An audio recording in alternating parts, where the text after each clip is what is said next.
നന്ദി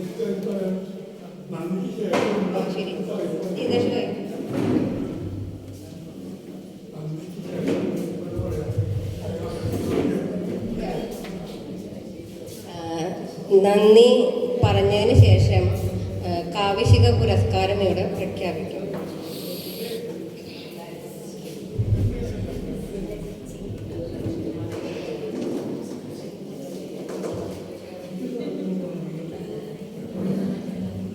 തീർത്തും അപ്രതീക്ഷിതമായൊരു നന്ദി പ്രകാശനത്തിന് കിട്ടിയ അവസരം ഞാൻ കളയുന്നില്ല. എന്തായാലും കവനം 2026 ആദ്യ ദിനം വളരെയധികം അനുഭവ സമ്പത്തുണ്ടാക്കിയ, എനിക്ക് പേഴ്സണലി വളരെയധികം അനുഭവ സമ്പത്തുണ്ടാക്കിയ ഒരു നിമിഷമാണ്. ഒറ്റൊരു കുറവെന്ന് വെച്ചാൽ ഇത് ആദ്യമേ തുടങ്ങിയത് എന്നിൽ നിന്ന് തുടങ്ങിപ്പോയി എന്നുള്ള ഒരു കുഴപ്പം മാത്രമേ ഞാനിതിൽ കണ്ടിട്ടുള്ളൂ. അതിനാദ്യം ഒരു നന്ദി, അതിന് അയക്കേണ്ട ആദ്യത്തെ നന്ദി.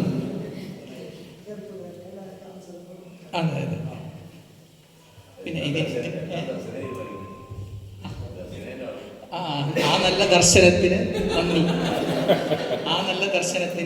നന്ദി. ഞാൻ ആരെയും പേരെടുത്ത് പറഞ്ഞ് നന്ദി പറയാൻ ആഗ്രഹിക്കുന്നില്ല. നമ്മൾ മലയാള ഭാഷ വീണ്ടും നവചൈതന്യം ആർജിക്കാൻ സാധിച്ച ഒരു നിമിഷങ്ങളാണ്. ഇപ്പം കാലങ്ങളായി ഇംഗ്ലീഷിലാണ് ഞാനൊക്കെ അധികം ഇംഗ്ലീഷിലാണ് സംവേദിക്കുന്നതും എല്ലാതും. അതിൻ്റെ ഇടയിൽ എനിക്ക് വീണ്ടും തിരിച്ച് മലയാള ഭാഷയുമായി വീണ്ടും ഒന്ന് സമരസപ്പെടാൻ കിട്ടിയ ഒരു അവസരമാണ്. ഞാൻ കവിതയെക്കുറിച്ച് പറയാനൊന്നും ഞാൻ ആളല്ല. അതിനെക്കാട്ടും നല്ല രീതിയിൽ എല്ലാവരും വർണ്ണിച്ചിരിക്കുന്നു. ഞാനപ്പോൾ ഇതിൻ്റെ സംഘാടക സമിതി അംഗങ്ങളെ എല്ലാവരെയും എൻ്റെ പേരിലും കാവ്യശിഖയുടെ പേരിലും നന്ദി അറിയിക്കുന്നു.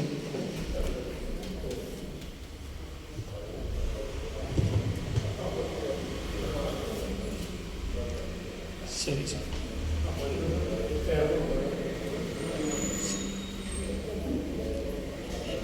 ഇന്നിവിടെ എത്തിച്ചേർന്ന ഈ സെഷൻ ഉദ്ഘാടനം നടത്തിയ എങ്ങണ്ടിയൂർ ചന്ദ്രശേഖരൻ സാറും അദ്ദേഹത്തിൻ്റെ വരികളും നമ്മളെ വളരെയധികം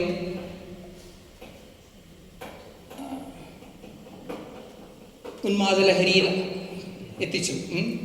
സംഗീതത്തിൻ്റെ ഉന്മാദലഹരിയിൽ എത്തിച്ചു.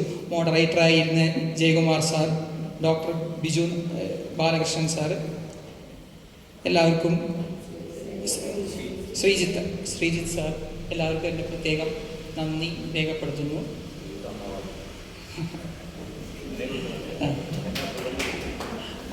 അതിനിടയിൽ അവസാനം ചൊല്ലിയ 2 വരികളാണ് പെട്ടെന്ന് കത്തിയത്. സത്യം പറഞ്ഞാൽ അവസാനം ചൊല്ലിയ 2 വരികൾ ശരിക്കും മൂർച്ചയേറിയതായിരുന്നു. മറ്റേത് എനിക്ക് പെട്ടെന്ന് ദഹിച്ചിരുന്നില്ല. കുറേ കൂടെ വായിച്ച് വേണം ദഹിക്കാൻ.